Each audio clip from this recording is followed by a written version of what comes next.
be up here to recognize the schools and their commitments to their own health and setting a great example through being part of the Fit Friendly program for the students as well. And thank you again, Dr. Ruiz and the school board, for everything you do, both directly and indirectly, to support what we do at the American Heart Association. And thank you to the families and students. Thank you, Mr. Owens.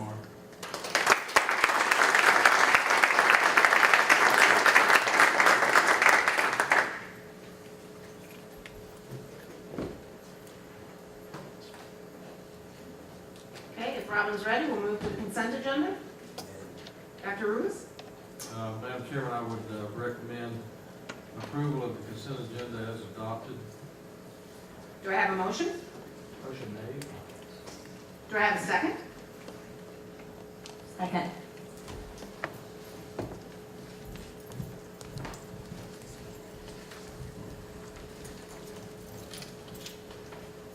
Questions or comments?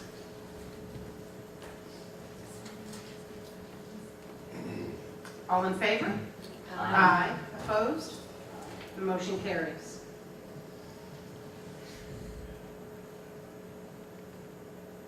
Dr. Ruiz, we'll move on to our action items. Action item E1. Yes, ma'am. We have the naming agreement with for Wildlight.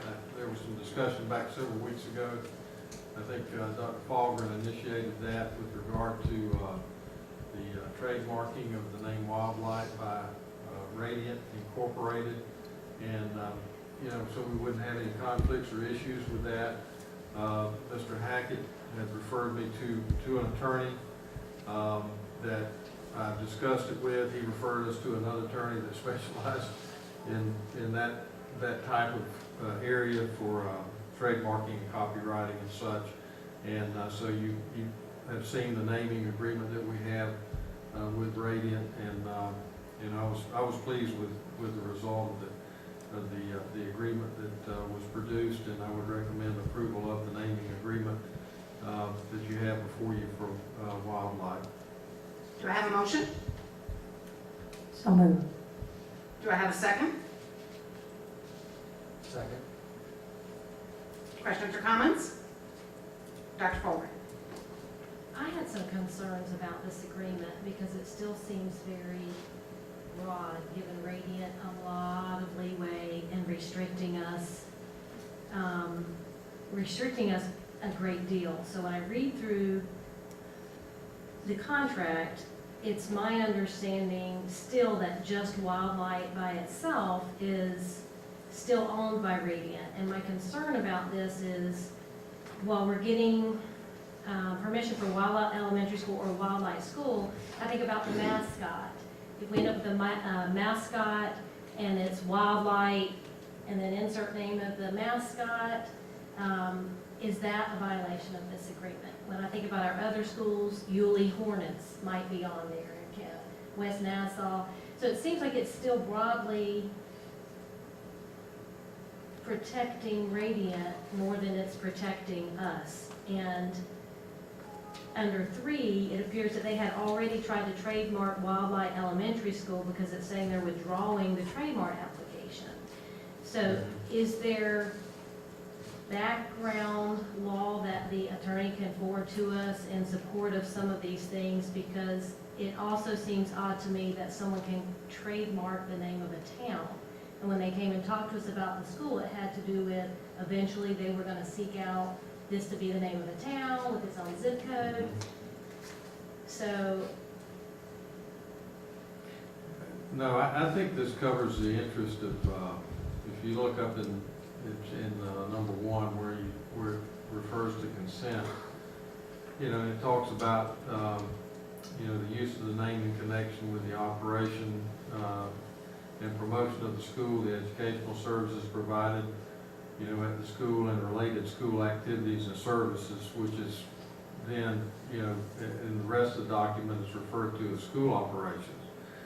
So, I think anything that's done in conjunction or connection with the school certainly protects the school district in that regard, and gives the school district the option to exercise the use of that name in any aspect of of a school operation or a school activity. You know, when there's another party that's affiliated with it, I mean, if they do have a trademark, then it's something that they certainly would want to, you know, from their standpoint, would want to protect to some extent. And so I think it's a mutually beneficial agreement. It's something that protects their trademark. It's something that also protects gives us the consent to use that name in conjunction with the school and in conjunction with any school-related activities or operations. Mr. Dunkard, I don't know if you had an opportunity to review? Well, first of all, those are very good questions. As Dr. Ruiz has said, you know, you guys have this outside counsel that specializes in trademark, copyright, intellectual property. That's a little bit outside of our realm because it is so specialized. But with that being said, I've noted your specific questions, and you know, I'm happy to go back and work with that lawyer that you guys have retained with Lynn Hackett and address those specific topics. I think I would agree with Dr. Ruiz's position. Other than that, I can't give you much more of a specific answer than that at this point. Thank you. Dr. Fahlgren? Okay, one of my concerns is that on number 7 in severability, it talks about each provision stands on its own. So if one gets struck down, the others remain in place. So it makes each aspect, number 1, number 2, number 3, as independent of one another. So while 1 gives general consent for public and educational services, when I look at number 3, it gets a lot more specific and then goes on to talk about, okay, we'll give you wildlightelementary.com or something similar, but it's then also restricting domain names, which could become a challenge as we're moving forward with web development. And so 1 and 3 are standalone, so you can't say 1 is governing number 3 when in number 7 it's saying they each stand alone on their own. That's how I interpret that. So for me, I would really like to see from the attorney the law or the case law or what he's using to back this up. And I specifically would like to know, can a company trademark the name of a town? I just can't believe that that's possible. So I'm uncomfortable with this as it is without additional information from the attorney backing up these provisions. Yeah, I mean, the severability clauses are pretty standard in contracts of this nature. You know, it's essentially just saying if one clause is found to be, you know, not okay, the others will still govern. I'm not sure I'm following you on what case law it is that you're. Well, the law that has to do with can you trademark, can someone own the name of a town, trademark that for business purposes? There has to be law governing that. Sure. And that was one of the questions when we saw expert opinion from the attorney, Sure. was can they own that? So that was one of the areas that we had specifically asked for. So I would like to see the law behind that. Certainly.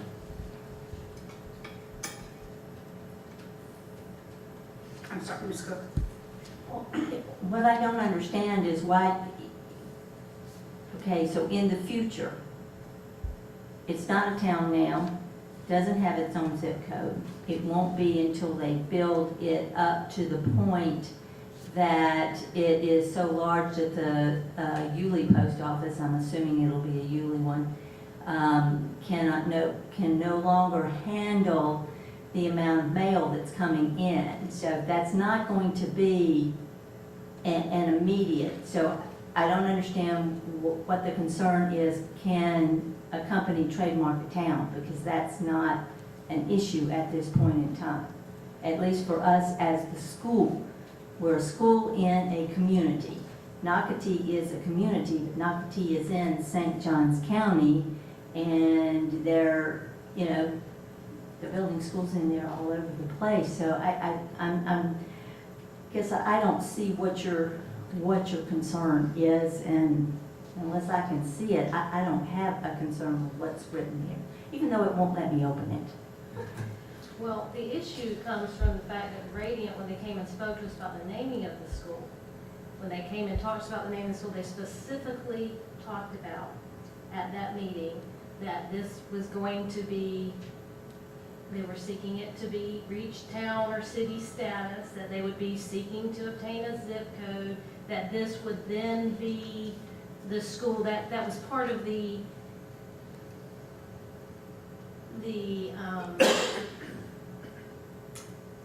part of what they used in their effort to have everyone come to agreement about the Wildlight name for the school.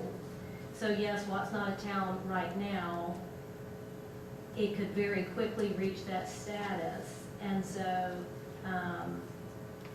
I feel like in number 3, where it shows that they had already sought a trademark application, it gives the serial number, Wildlight Elementary School, it brings concerns to me that they had already, this is overreaching to begin with, that they had already sought to trademark the name of the school.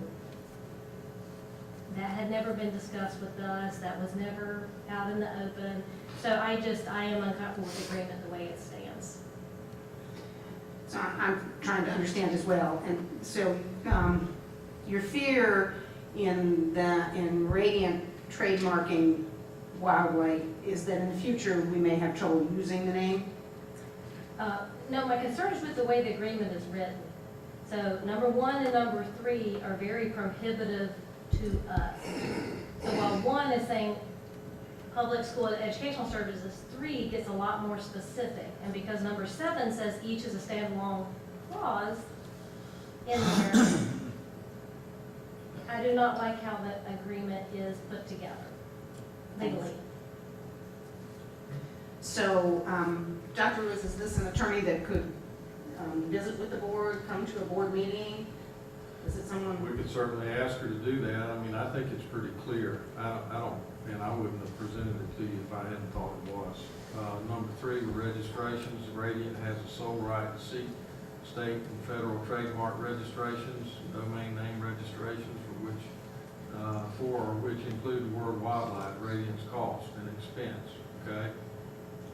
Except that Radiant shall withdraw its trademark application, which was something that we were not aware of, and I think it was something that was done by someone else. I don't think that was actually initiated by TerraPoint at that time.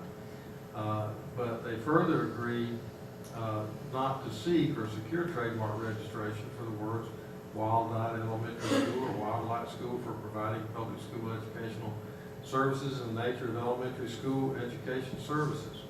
And then in the same token, the school board agrees not to seek or secure any registrations with regard to the word wildlife. So, I'm perfectly comfortable with recommending this to the board. I think it does give, Radiant gives consent for the use of the name. With regard to putting a trademark on the name of a town, Ms. Cook expressed the same thoughts that I had about that. I mean, they're seeking to trademark a name, and it's not like they're trying to trademark the name Callahan, for the town of Callahan, or the name Ferndale Beach, that are already established municipalities and towns. So I see that as a little bit different, and it would be their prerogative, to do that in light of what they're doing in that particular area with that development. And I think the agreement certainly allows the school district the freedom to use the name Wildlight Elementary in conjunction with any and all school operations and activities, without any restrictions to that. So I don't really agree with that there are any issues as it pertains to your concerns. I'm sorry, let's try to install updates. So I have a motion and second on the floor. Are there any other discussions or questions? Any other motions regarding this? So without a motion to table and without any other comment, I would call for the vote. All in favor? Aye. Opposed? No? The motion carries.